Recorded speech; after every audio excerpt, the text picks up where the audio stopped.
Vous écoutez le deuxième épisode de l'affaire Christian van Geloven.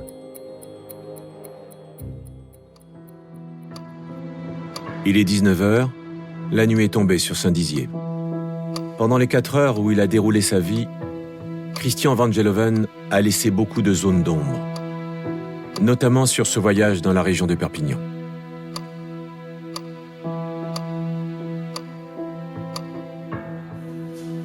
Après seulement 1 heure de repos, place désormais à la seconde équipe.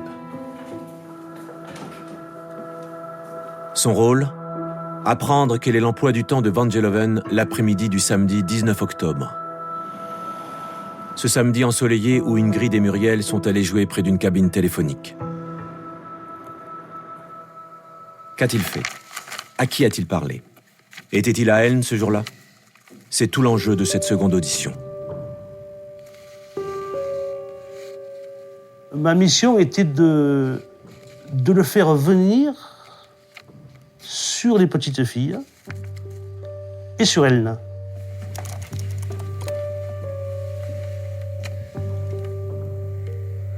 On était confronté à un fait exceptionnel. Il y avait une pression médiatique énorme, une pression hiérarchique énorme. Chef Rouquayrol, brigade de recherche. Personne ne voulait revoir l'affaire Grégory. Donc, on n'avait pas droit à l'erreur, quoi, cette affaire-là. Vous avez voyagé avec quelle voiture ? Ma voiture personnelle. Qu'est-ce que vous avez emporté ? Une valise avec mes affaires et des disques musique classique. Autre chose ? Dans le coffre, j'avais un fusil à plomb, un téléviseur, un sac de couchage, mes chaussures, 3 paires. C'est tout ? Dans la boîte à gants, j'avais un couteau type scout. Pourquoi vous aviez emporté une carabine ?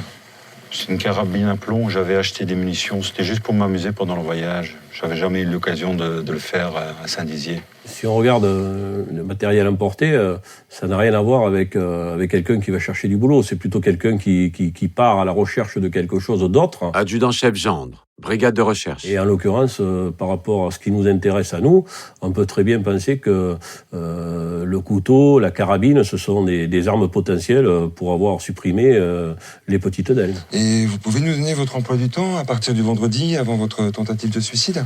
Oui. Le vendredi, j'ai roulé toute la journée pour Collioure. Je suis arrivé, je suis parti chercher les clés à l'agence. Puis, le lendemain, j'ai dormi assez tard. Puis, je suis directement parti pour Perpignan. Je voulais visiter la vieille ville. C'était quelle heure ? 14h30. C'était le jour de marché.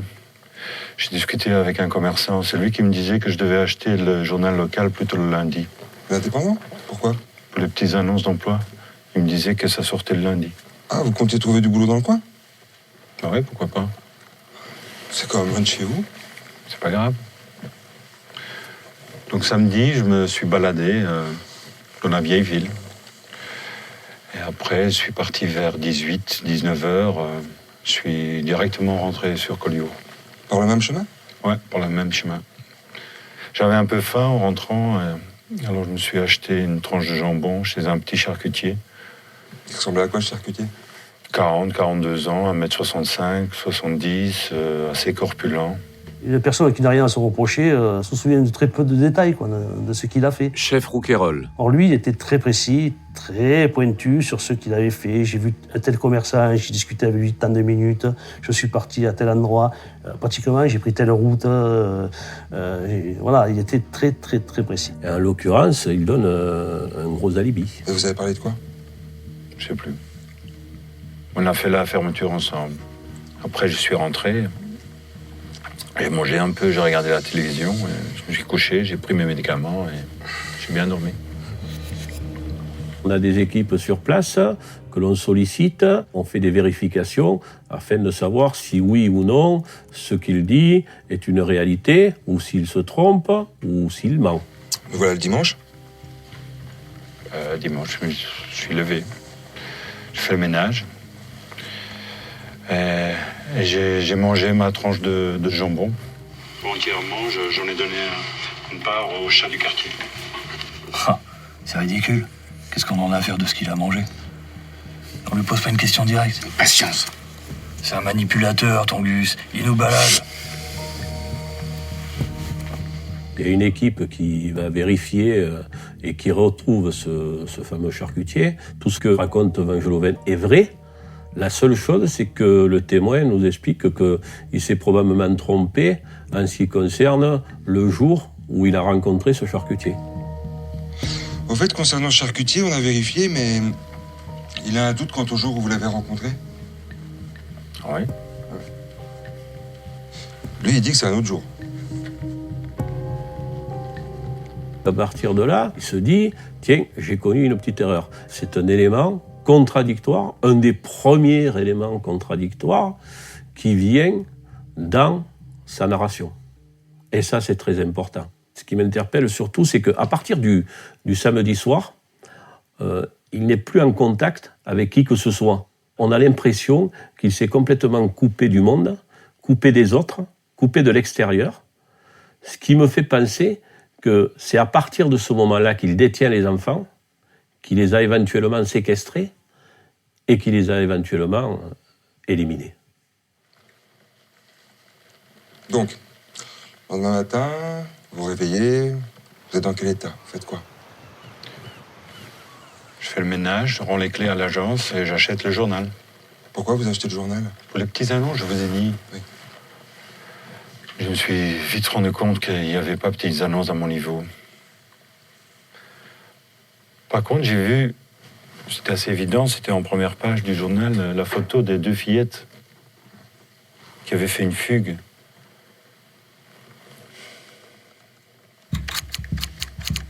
On se dit, ça y est. Alors, maintenant, il faut être malin, il faut y arriver. Et pour nous, c'était déjà une bonne avancée. Il fallait qu'il nous parle tout seul des petites filles et d'elles. Il emploie un terme tout à fait désuet dans le contexte, à savoir la fugue. Les petites ont fugué. Or, la presse, les médias, tout le monde parle de disparition inquiétante, de séquestration, de rapt éventuel, mais à aucun moment il est question de fugue. Il y a peut-être aussi un petit jeu pervers dans les détails qu'il donne. Jean-Pierre Pécastin, expert psychiatre. Je te donne ce détail, qu'est-ce que tu seras capable d'en faire? Chiche. Il y a ça aussi. Je pense qu'il y a cette part de manipulation et de volonté d'avoir l'ascendant sur l'autre et de jauger un peu son interlocuteur. À 11h, je suis parti pour Perpignan, par la nationale. Et là, j'ai remarqué tous ces gendarmes et tout ce monde qui cherchait les filles. On en sait encore suffisamment trop peu pour pouvoir le contrer directement. Adjudant-chef Jean. Donc il faut le laisser encore plus glisser vers le fond de l'entonnoir. Il faut qu'il nous continue à revenir, le cas échéant, sur les petites, sans qu'on lui ait demandé. Ok. Donc le lundi, vous arrivez à Lourdes. Il est quelle heure? Entre 19 et 20h. Vous avez toujours ces idées suicidaires? Je vous l'ai dit. Et pourquoi? Je cherche à comprendre. Parce que j'ai peur. Vous avez peur de quoi? J'ai peur de moi-même. De mon autre moi-même. Je suis allé à Lourdes pour demander à la Vierge deux choses, un emploi et un miracle. Je voulais que la Vierge me sauve de ma pédophilie, qu'elle me soigne. Donc vous n'avez pas vu de signe? Non. À l'hôtel, j'ai écrit des lettres pour ma femme et mes enfants, je les ai postées. Après, retour dans ma chambre, j'ai allumé 2 bougies que j'avais achetées dans un commerce et je me suis mis à genoux devant et j'ai supplié la Vierge de me donner un signe. Il n'est jamais venu. Je me sentais seul, mentalement et physiquement. Le reste, vous savez. On a l'impression, par rapport à la tentative de suicide, qu'il nous fait un petit testament, entre guillemets. Mais au travers de ça, je comprends que l'individu n'est plus le même, qu'il commence à faiblir, qu'il commence à fatiguer, qu'il commence à comprendre où on doit l'amener et où il doit aller. Est-ce qu'on pourrait pas s'arrêter un peu? Je suis un peu fatigué, là. Oui, On va s'arrêter, vous en faites pas. 2-3 petits détails. Vous avez remarqué des villages entre Perpignan et Collioure? Non, le seul village qui m'a marqué, c'était Elne, et puis... Non, il y avait un autre dont j'ai oublié le nom. Vous êtes déjà allé à Elne? Non. Pourtant, vous dites que vous le connaissez. Oui, c'est parce que... C'est un village qu'on aperçoit quand on est sur la nationale. J'ai bien vu qu'il y avait des beaux monuments, mais j'ai préféré rentrer sur Collioure. Non, vous n'êtes pas passé à Elne. Non, jamais.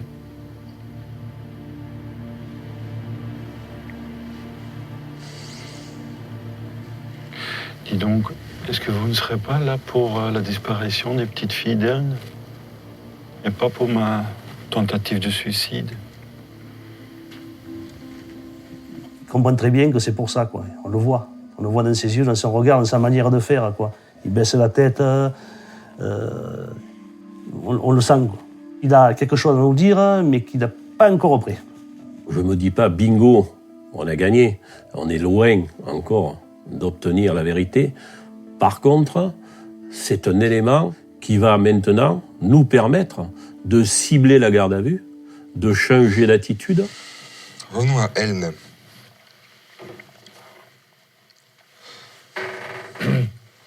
Vous me dites connaître ce village sans l'avoir traversé. Mais il y a d'autres villages sur cette route. Pourquoi vous vous souvenez précisément de celui-ci? Qu'est-ce qu'il a de spécial? C'est vrai, je m'en souviens, c'est parce que le lundi... Lundi 21 octobre, quand vous êtes parti de Collioure. Ouais, j'ai vu 3 quarts de CRS, là. Et quoi d'autre? Rien d'autre, il y avait une rangée de platanes le long de la route. C'est tout? J'ai dû me souvenir du nom du village parce que je l'avais lu dans l'article qui parlait de la disparition des filles. Et comment vous saviez que c'était précisément Elne?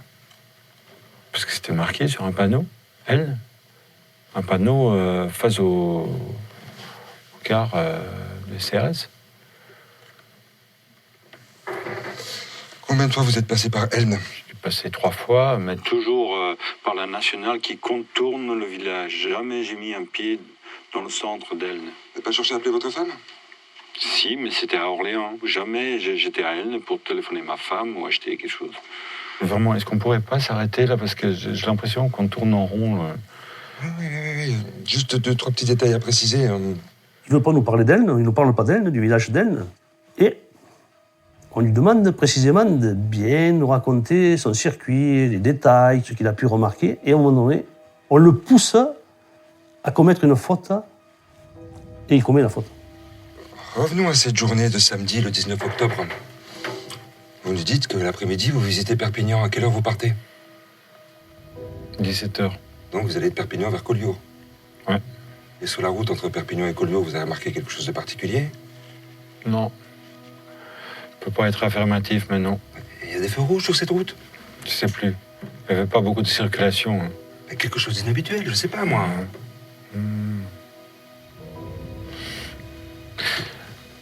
Dans un des villages, il y avait des bandes rugueuses comme ça, couleur bordeaux, pour annoncer un dos d'âne. Où ça?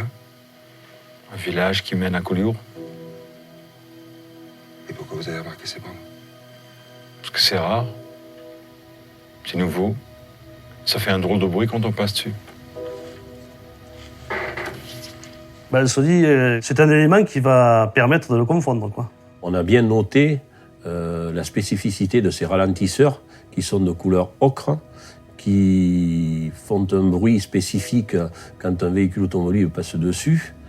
Et là, c'est incontournable. Il n'y a qu'à Elne et à cet endroit précis que ces ralentisseurs existent. On ne lui dit pas, vous nous mentez. On ne l'affronte pas directement. On le laisse mûrir psychologiquement. Vous arrivez, ensuite? J'arrive à Collioure. C'était un temps entre chien et loup. Votre chien et loup? C'est quelle heure ça pour vous? 18h. Vous faites quoi? Je fais le ménage jusqu'à 18h45. Vous aimez ça, faire du ménage? J'aime que les choses soient propres. Surtout quand on me prête un appartement. J'ai mangé, j'ai regardé un peu la télévision et je me suis couché dans mon sac de couchage. Dans votre sac de couchage? pour ne pas salir les draps. J'avais même pris un oreiller.